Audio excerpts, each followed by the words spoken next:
This episode is brought to you in part by the American Homebrewers Association, who invites you to give the gift of membership this holiday season. Purchase a membership gift card with promo code GIFTIPA, that's GIFTIPA, all one word, and receive a free copy of Dick Cantwell's book, Brewing Eclectic IPA, Pushing the Boundaries of India Pale Ale. Visit homebrewersassociation.org today for details.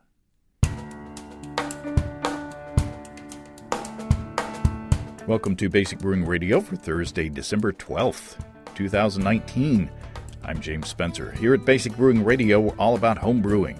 This week I visit with Theresa McCulla, who's capturing and preserving the history of American craft beer at the Smithsonian. Theresa's been tasked with recording oral histories and collecting objects that will tell the story of home brewing and the latest wave of commercial brewing as well. If you go to basicbrewing.com, you can find archives of our audio and video shows.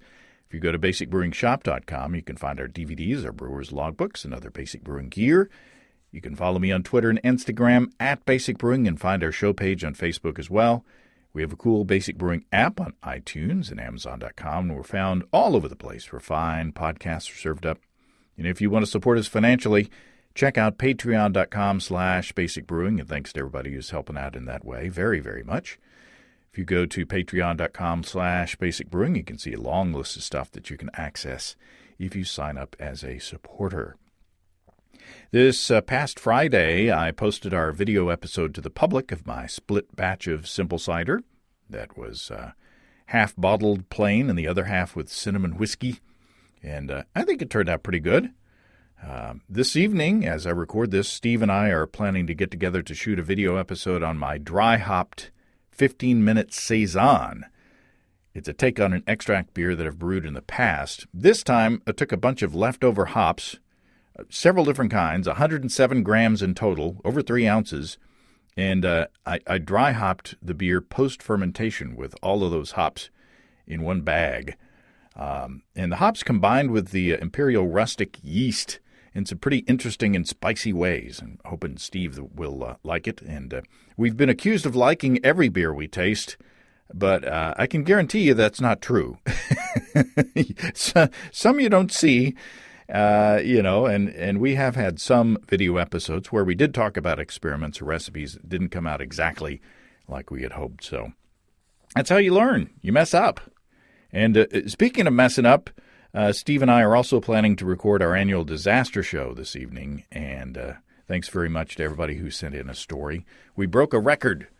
This year we've received many more letters than we ever have. It's too much to read every one like we usually do, so I've chosen 20. There are some doozies, and there are also a bunch of worthy ones in the not chosen pile, too, so again, thanks to everybody for writing in. And thanks to Desiree at High Gravity and Casey at Imperial Organic Yeast for pledging to send prizes for those read on the show. And speaking of Imperial Organic Yeast, this past Monday, I brewed an Amarillo IPA with Imperial A07 Flagship. And Imperial says Flagship is commonly known as Chico. And I can tell you that with Chico, you won't be discouraged, especially if it's A07 Flagship from Imperial. I wonder if anybody will get that subtle, ancient cultural reference. Maybe not so subtle. I brewed this beer Monday with a starting gravity of 1064, and I pitched Imperial A07 with no starter at 2 o'clock in the afternoon. And I checked on it right before bedtime. I went to bed about 10, and the airlock was bubbling, and the yeast was very happy already. And that's not a surprise, because Imperial has the highest pitch rate of any liquid yeast, 200 billion cells. And they're so confident of the quality of their yeast that Imperial has extended the shelf life of their yeast to 4 months. So my stir plate is dusty because I hardly use it anymore. Ask your local homebrew shop about Imperial. I'm sure you'll love it as much as I do. Imperial Organic Yeast. And thanks very much to Casey and everybody at Imperial for supporting the podcast. Let's take a look into the mailbag. Jason from Portland writes, I listened to the episode about the spruce porter brewed in Switzerland. I've had a couple of brews with spruce tips, and I was eagerly awaiting new growth on my spruce trees this spring, thinking I needed to wait for the young tips. But listening to the Spruce Porter episode, I thought it was worth braving. Jason says, I steeped some 4-inch cuttings in simmering water first to get a sense of how strong the flavor would be. My house smelled like Christmas. It was great, and the flavor was quite nice. The following day, I brewed a batch of porter, and I added a big handful of 4-inch tips stuffed into a muslin bag, and I threw them in for the last 20 minutes of the boil. Jason says, I pulled a little sample wort before the addition and set aside and pulled another sample after the boil was finished to taste the difference. The batch is fermenting now, but the added flavor in the wort was delicious. Not too strong, but definitely noticeable. It should make a great Christmas brew this year. Well, that sounds delicious. Thanks, Jason, for sending that in. We don't have any spruce trees around my yard, but I do have a big rosemary bush. And I made chicken and dumplings with, or dumplings, as we say around here, with fresh rosemary yesterday. And it always reminds me of a sort of sprucey character. And I made an IPA with rosemary a while back that was quite tasty. So I need to revisit that. That'd be fun, a fun thing to do. Maybe a spruce porter. Hey, High Gravity is having a sale on money. Well, a sale on gift certificates, which are basically money, on highgravitybrew.com. For a limited time, you can get a High Gravity gift certificate for 10% off. If you go to highgravitybrew.com, you can see they have several gift certificate denominations from $5 all the way up to $1,000. So if you've been wanting to get into electric brewing, for example, with a Warthog system, if you don't want to wait for somebody else to give you a gift certificate, you can buy one for yourself and save 10%. Now, the discount will be applied at checkout, so just add the gift certificate of your preferred denomination to your cart, and you'll see the 10% savings. Now, this is only for a limited time. Check highgravitybrew.com for details. And you can not only use these for electric gear, but for everything else on the site, beer kits, ingredients, all the works. Take the pain out of propane. Now for 10% off gift certificates at family-owned and operated highgravitybrew.com. Okay, I've been sort of following Theresa McCulla's work from afar for a while. She's got a great job traveling the country, visiting with brewers, and telling the story of American craft beer. Theresa McCulla, welcome to Basic Brewing Radio. Thank you so much for having me. I've been wanting to talk to you for a long time, and thanks to Maureen Ogle for putting in a good word for me, to you, and sort of introducing us. But you are working with the National Museum of American History within the Smithsonian, and you are chronicling craft beer. Is that true? Yes, it is true. Yes, it's an amazing opportunity, an incredibly fun job. My position started almost 3 years ago, and as you mentioned, I'm here at the Smithsonian at the National Museum of American History, and this project was funded by a generous gift from the Brewers Association, and it came about because the museum has done a really great job chronicling the histories of winemaking in America and American cuisine, but there was a strong sense that we needed to expand our collections related to brewing history, especially to try to document this recent explosion of home brewing and craft beer history. And so that's the idea behind my role here, and that's what I've been working on for the last 3 years almost. Now, you're talking to a friendly audience here, but do people respond? Do they think that what you're doing is frivolous if they're not aware of the craft beer industry?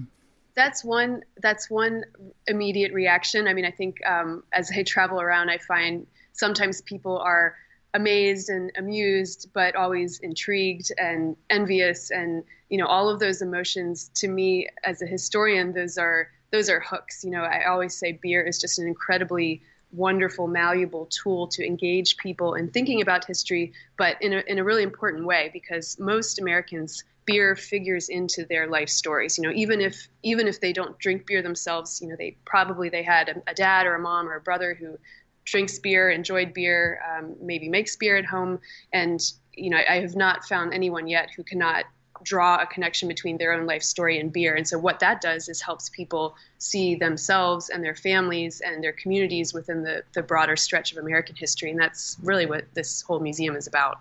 It kind of gives context. Definitely, yeah, context and flexibility. And I say this a lot, but any theme or event or era that you want to talk about in American history, there is always beer is there and can offer some kind of insight. So if you want to think about immigration or technological change or gender roles or advertising culture, all those things, beer is always there. Now, we've talked to Maureen a couple of times, or a few times on this show, and she goes all the way back to the 1800s, and the German immigration and, the influence of that era. Your scope is a whole lot more recent. Yes, it is. And that's been a really interesting and in some ways challenging, but mostly wonderful experience for me as a historian. I'm trained primarily as a 19th and 20th century historian. And, the typical experience for a scholar is to go somewhere to an archive and they bring you these tidy little boxes with materials that have been prepared for you by previous generations of archivists and librarians and collectors. And then you page through them and, kind of synthesize them and try to think about what they say. But one aspect of this position that really excited me and has proven to be wonderful is the idea that you are collecting the history as it's happening. This is a very recent and contemporary phenomenon, these stories of homebrewing and craft beer. But so as you're thinking about the present, you are certainly trying to place everything in historical context. How do all these stories grow out of the past? But you're also thinking of the future, of course. I mean, the whole work of building an archive is future-focused work. So, I think all the time, what might scholars and the public and brewers of the future be interested in knowing about our current era of brewing history today? Now, what's your history? Where do you come from, and how did you get this job? I took a bit of a winding path here. I have an undergraduate background in Romance languages. I worked for a few years for the Central Intelligence Agency out of college, which was interesting. I worked in a cubicle, though. I wanted to do something a bit more creative. I had always been interested in food preparation and cooking, and so I started to work part-time in the evening for a restaurant, just doing simple line work in the kitchen here in the DC area, and another night a week for a pastry chef, another night a week for a food writer, just trying to think if I wanted to switch more to the realm of food and drink. And I found that I liked those industries. From after 3 years in the CIA, I then worked for Harvard University Dining Services for 3 years. I managed a food education program called the Food Literacy Project and oversaw the university's 2 farmers markets. I went to cooking school at night. I still wanted to study food and drink more academically. And so then I got my PhD at Harvard in American Studies, writing about the food and drink industry in New Orleans. And when I was finishing that degree, this job ad popped up. And so beyond my academic and professional experiences, though, I did grow up with a father who was a home brewer. My dad started home brewing in the early 1980s. And so I grew up with beer being brewed in our kitchen, and he had me and my sister help him cap bottles, on bottling day, and which I just was overwhelmed by the aromas. As a 7-year-old, I think right now I would feel very differently, but at the time it was just kind of dad's annoying hobby. Now I have a lot of respect for it, of course. And so just, I think coming from having a family experience with a beer-loving dad from Milwaukee and his 7 siblings, combined with my other experiences, it turned out to be a good fit. Wow. Yeah, beer is food, and it's and you've got your own personal history, as a child, and then tying beer into food, and sort of, I guess, that legitimized the whole prospect of this project that you're doing. Well, yes, and I think but beer has it's been so prevalent throughout American culture, to the point that its ubiquity, I think, has tipped it in certain senses into being considered, stereotypically an every man's drink. And so, for various reasons, perhaps wine has received a bit of a more connoisseurial air. I think beer is underappreciated in that realm, and is now getting that appreciation it deserves. So, the much expanded collecting related to beer here at the Smithsonian is overdue, and now being very appreciated and enjoyed by people within the museum and out of it. It's become kind of a cliche in our culture that if something is put into the Smithsonian that elevates it, to a new level of respect and legitimacy, like Archie Bunker's chair is in the, and Fred Rogers' sweater is in the Smithsonian. So you've been able to take artifacts of home brewing and of craft brewing, commercial craft brewing, and put those into, the National Museum of American History. Where are they going, and what have you found? What artifacts have you been collecting? Well, and what you describe, it is truly a very exciting part of working here, that there's this kind of magical transformation from object to artifact, and especially in the realm of homebrewing, where your equipment is, some of it is perhaps not too expensive, not too fancy seeming, but as soon as it walks through the doors of these museums, it becomes an artifact, something that the Smithsonian has pledged to preserve literally in perpetuity. And a really great example of that process and of some specific artifacts I've been able to collect. We all know Charlie Papazian, of course, the father of American homebrewing. He donated a wonderful set of some equipment that he was using until very recently out in Boulder, Colorado. And so his wooden spoon, which he calls his charismatic spoon, it's probably the best known artifact that has come in, as part of my collecting. But he also donated to us his last original copy of his first homebrew recipe, which he typed up when he was still an undergrad at the University of Virginia in 1971. He called it Log Boom Brew. It's a 2-page typewritten recipe. And then also his a ginger ale bottle, 2 ginger ale bottles that he procured from a local supermarket in Charlottesville in 1970 to bottle his homebrew, a green plastic garbage pail, and then also his aluminum stepladder that he was using. And when I was talking to him before he donated these items, he was especially looking at the garbage pail and stepladder, and he said, "Do you want me to clean these for you?" And I said, "Well, actually, we love signs of wear and use here." And so I said, Don't clean them too much. And he said, "Well, I'll brush off the spider webs." And I said, "You can do that. That's fine. That's fine." But, as soon as those things were shipped here, they now are being preserved and taken care of in our storage rooms here at the museum. And when he was able to come and visit the museum at some point during the past year, and, to see his objects, he had to put on the purple nitro gloves to hold these artifacts that, should not be held, with the oils on our hands now. And that was a pretty hilarious, but also, I think, touching situation that he found himself in. I can't touch my spoon anymore. Gloves. Yeah, it's an artifact now. Well, I got the rare privilege and pleasure to interview Charlie at his home several years back, and he gave us a tour of his little homebrewing shed. And I probably saw that spoon in person, and it's just a spoon, but now it's really important, and it was important at the time. But part of your job is sort of assigning value to these things that, right now they're just ordinary things, but 100 years down the road, they'll be preserved. Yes, that's right, and you're right. I think in acquiring particular kinds of objects at the museum, the idea is to, they join a very large set of collections here. I mean, the museum has 3.5 million objects that we take care of and preserve, and so it's placing individual items in the greater context of this, big material culture that tells the story of American history. So Charlie's spoon, it was a clear object to request to collect because, we understood that he had used it as a tool to teach generations of home brewers to brew so many batches himself. And so, it's an object that literally shows its use. You can tell from the wear on the spoon that he is right-handed because of how the tip of the spoon is worn. It's worn on one side but not the other, and so just the human marks that reflect its use over time. It's something that makes it such a wonderful candidate for our collections. That's interesting. I was reading some articles that you sent me links to, and another one of the important artifacts is a vibrating football game.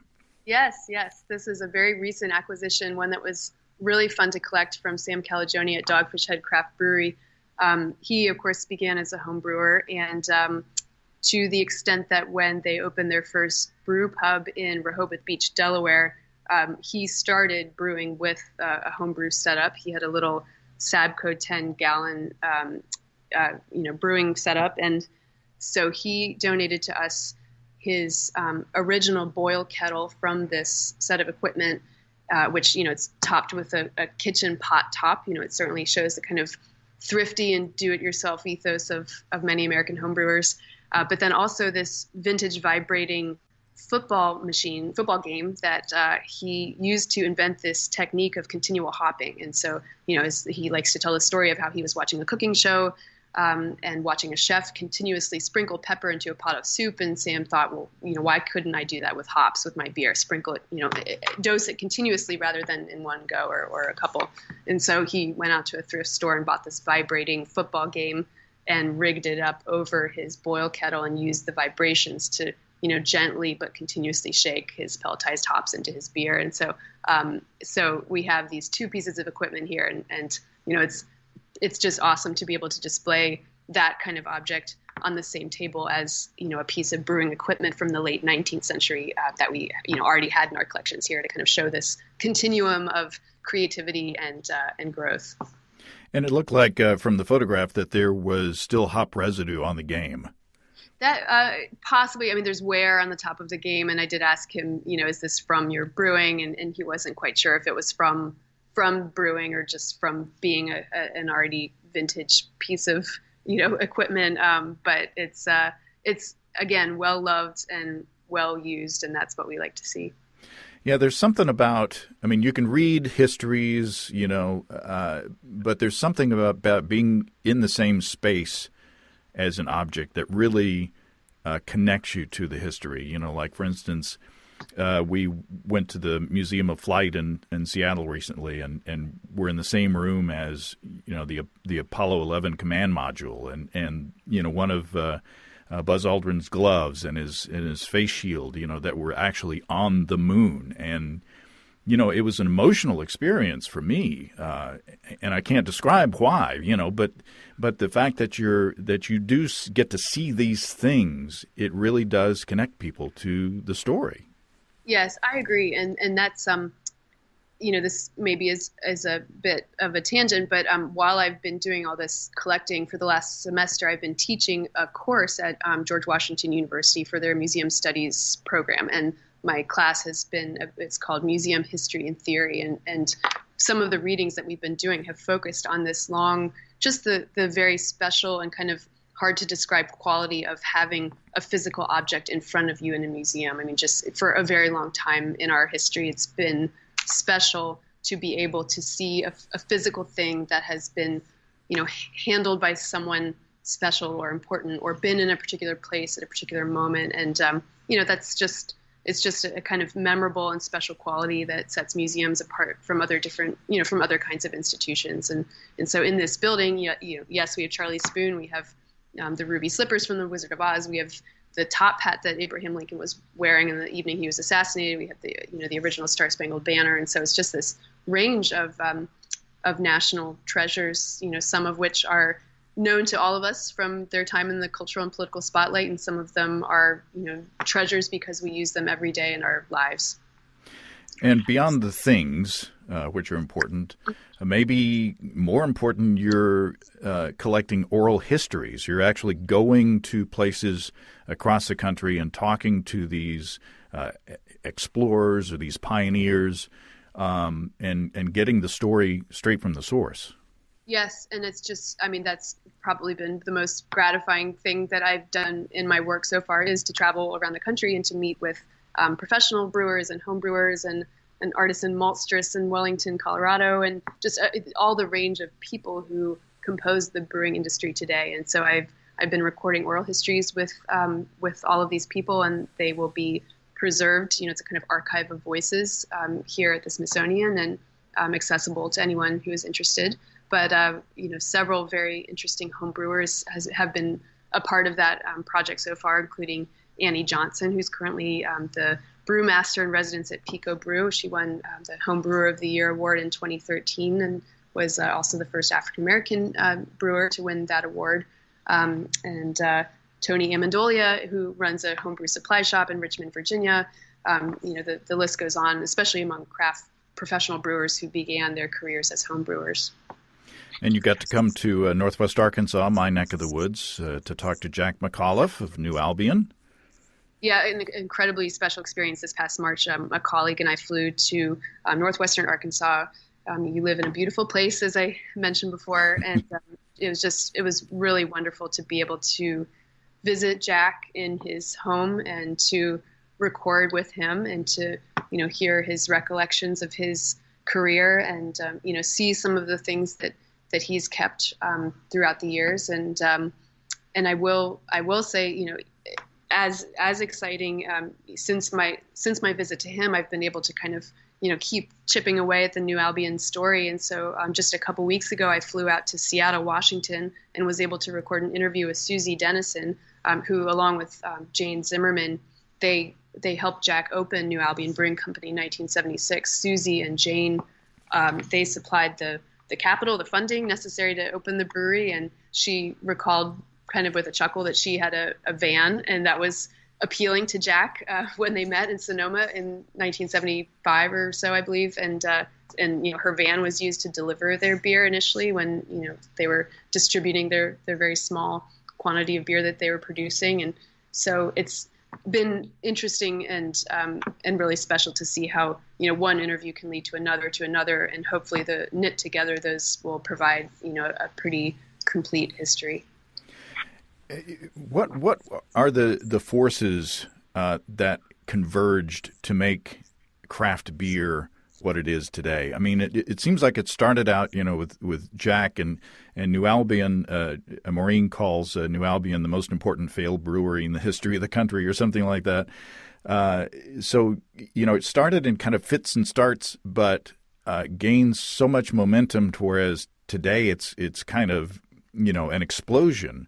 What are you've talked to all these people, what are the forces that have come together over the past few decades to get us to where we are today?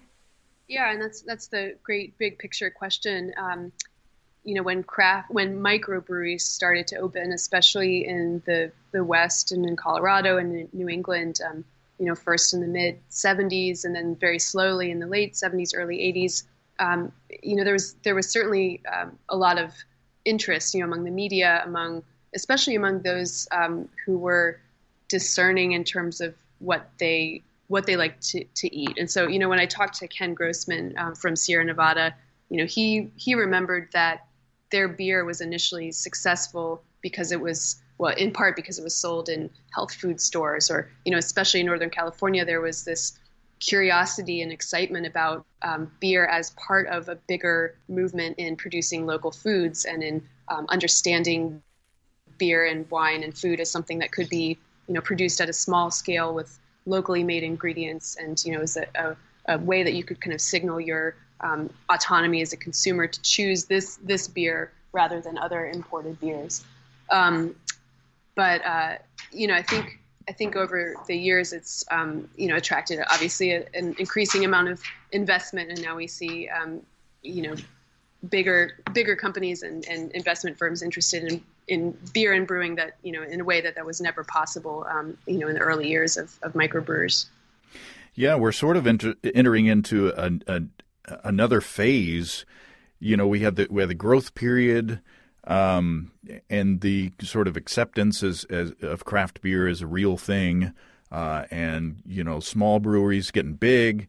Now we're seeing breweries buying up each other. Like the Boston Beer Company has now bought Dogfish Head, as I understand it, and more recently, something that was even more surprising to me was New Belgium being purchased. So now we're kind of, you're a historian and you're not you're probably not interested in projecting the future.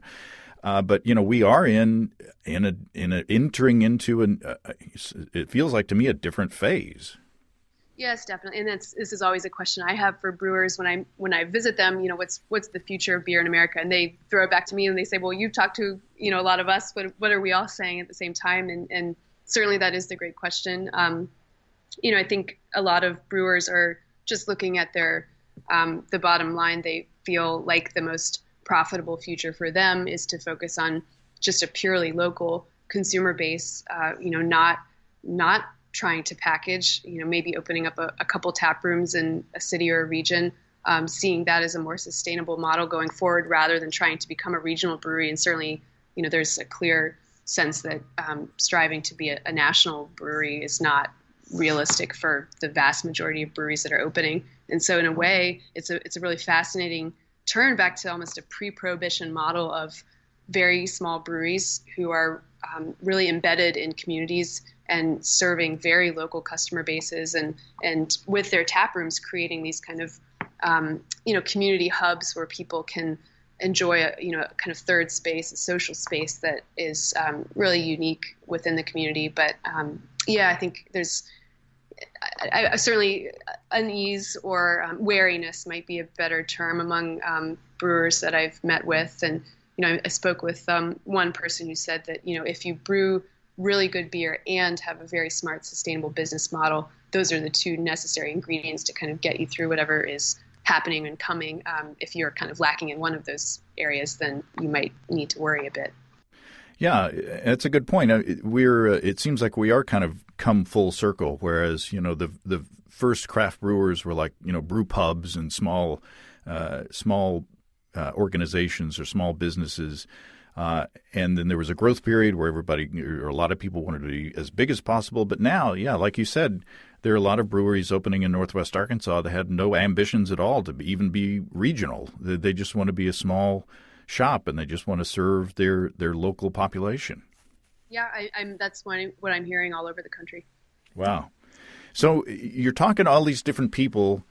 Do you get several different conflicting versions of stories? It seems like the memory is malleable, Do you get people telling stories about similar events and having them sound kind of different? That's a good question. I think perhaps the best example of that, and it's not necessarily telling different stories, is my recent interviews with Jack and with Jack McAuliffe and Susie Dennison, and it's more a story of kind of putting multiple pieces together to offer a complete picture of a particular chapter. In this case, New Albion, but certainly oral history in any subject, not even just related to beer. Historians understand that oral history is a single subjective interpretation of something that happened in the past. And, ideally you can use oral history as one very special kind of source, but put it in conjunction with other kinds of records, whether it be newspaper reporting or, even material traces, objects we have that, all of those things together should be the sources that together compose a historical understanding rather than just a single narrative that comes from an oral history. Were you able to discover any surprising things through your research? Some things that you didn't expect to hear? Always. I mean, every interview is a rich source of memory and emotion. Michael Lewis, who's a professor emeritus at the University of California, Davis, and he really built the brewing science program there beginning in the early 1960s.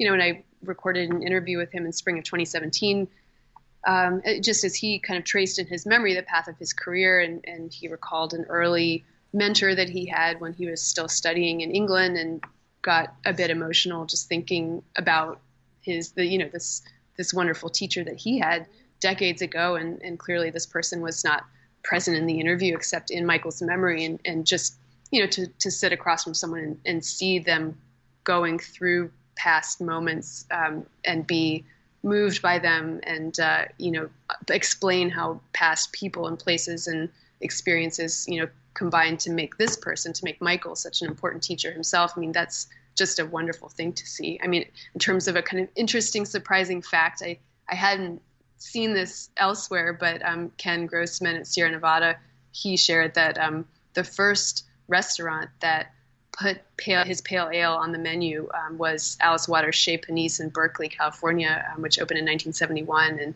And Ken said, he didn't consider himself a kind of connoisseur of fine food, but was just aware that this innovative new restaurant had opened, was really trying to focus on locally made food and drink. And so he drove over with some of his pale ale, and the chef put it on the menu. So, from there, it's of course got global reach now. You can order a Sierra Nevada in so many places, but it started first in Berkeley.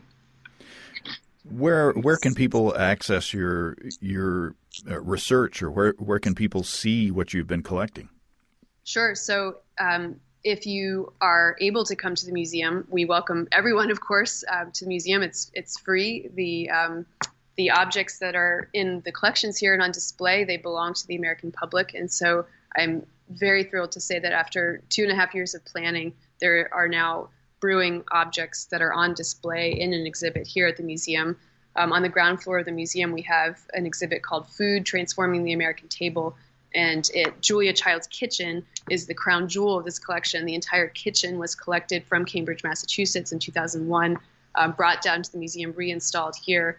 But then the larger exhibit behind it tells the story of technological and cultural changes in how Americans ate and drank from 1950 to the present. And so since I joined the museum, a corner of the exhibit, so just a fairly modest sized section, was given to me to curate, which was just a wonderful experience. And so that new section, which I've called Brewing a Revolution, tells the stories of early homebrewers and microbrewers, especially in California and Colorado in the 1960s through 1980s. So Charlie's Spoon, the travel journal that Jeff Liebisch kept when he biked around Belgium in 1988 and was inspired to co-found New Belgium Brewing Company with Kim Jordan in Colorado, that's on display.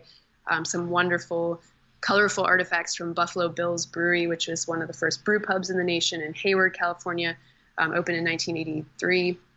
They donated their original menu board and sidewalk sign, and also a lineup of tap handles, which we've installed in the order that you would have found them if you bellied up to the bar at Buffalo Bill's in say 1985. We've used a historic photograph to install the tap handles in the same order that you would have encountered them at the bar. Wow. Items from Michael Lewis, Fritz Maytag, Ken Grossman, those things, you can see them in person here. But we understand, of course, that it's not possible for most Americans to travel to DC. And so if you go on our website, which is s.si.edu/brew history, that's the special URL that will lead you to my American Brewing History Initiative webpage. And you can see there just a bit more information about what I work on, including a fairly recently updated list of the oral histories I've recorded. You can always email me. I invite the public is always welcome to email curators to ask questions, to inquire about access to certain resources, whether it's a link to one of the audio recordings, you're always welcome to request that. And then also on Twitter, I'm on Twitter and I document my travels and some of my collecting, and my handle is at THERESA, Theresa McCue, MCCU, Theresa, part of my name, Theresa McCue. That's where they can find me on Twitter. And then the last thing I'll say in terms of access to these things is, I do travel and give talks and host a variety of public programs and public events. Some of those are here at the museum, and one of those is coming up next Tuesday. And just for your homebrewing listeners out here, this is a special event that is near and dear to my heart because it really seeks to shine a light on area homebrewers in the DC region. We have outside the American History Museum, we have a beautiful Victory Garden that is run by Smithsonian Gardens horticulturalists, and they grow a variety of heritage fruits and vegetables and plants and other botanicals that are all significant to American history. Among those things is hops, and so the horticulturalists grow Cascade hops, Nugget hops. We harvested the hops in mid-September, and we divided the hops among 2 local homebrew clubs, and we said, please brew beers, with these hops that are grown on the property here. And so next week we are hosting the second, what I call the Hoppy Holidays Hoppy Hour, and these homebrew clubs will bring the beers back to the museum that they brewed with the museum hops, and in conjunction with a small batch of beer that's been brewed by a local craft brewery, Denizens Brewing Company. They brewed a bock based on a historic recipe held in our archival collections here. Together, we'll enjoy those beers with representatives from local homebrew groups here in DC and also smaller breweries in the area. So events like that, those are wonderful chances for us to welcome the brewing community and beer enthusiasts into the museum. We love DC homebrewers here at Basic Brewing Radio. We've had representatives from that club on a few times, and they've sent us beers to, experiments that they've done and such as that. So shout out to them. Right. And they're one of the two groups who have brewed for next Tuesday. So, DC Homebrewers and Grist. Grist is based in Arlington, Virginia, right across the Potomac. And your work goes on. Yes, it does. Much again, thanks to the generosity of the Brewers Association. Their initial gift to the museum was for a 3-year position, and then after I got into the work, it was so obvious that one could spend a lifetime doing this, and so their members voted to give a gift that funds another 3 years for me to work here, and so through 2022, I'll be doing this work. Wow! Congratulations. Thank you. Yeah, I hope to make it out there and get to see. I've always wanted to go out to the Smithsonian, and now there's another reason to do so. So that's on my list. Great, you are very welcome, and all your listeners are very welcome here. Well, Theresa, I appreciate your taking time, and thank you for your work, and good luck. Thank you, and thank you very much for all you do and for all the great beer that your listeners brew. Well, thanks again to Theresa, and thanks again to Maureen Ogle for the help. It'll be interesting to see and hear what Theresa collects in the next few years. In the meantime, if you have brewing questions, show suggestions, or just want to say howdy, write to james@basicbrewing.com, or just fill out the contact form on basicbrewing.com, and please don't forget to tell us where you're from. Check out our mobile-friendly shop at basicbrewingshop.com. Thanks to everybody supporting us through our Patreon page. Special goodies coming your way. Check that out at patreon.com/basicbrewing. It's all until next time. Until then, thanks for listening, everybody. I'm James Spencer.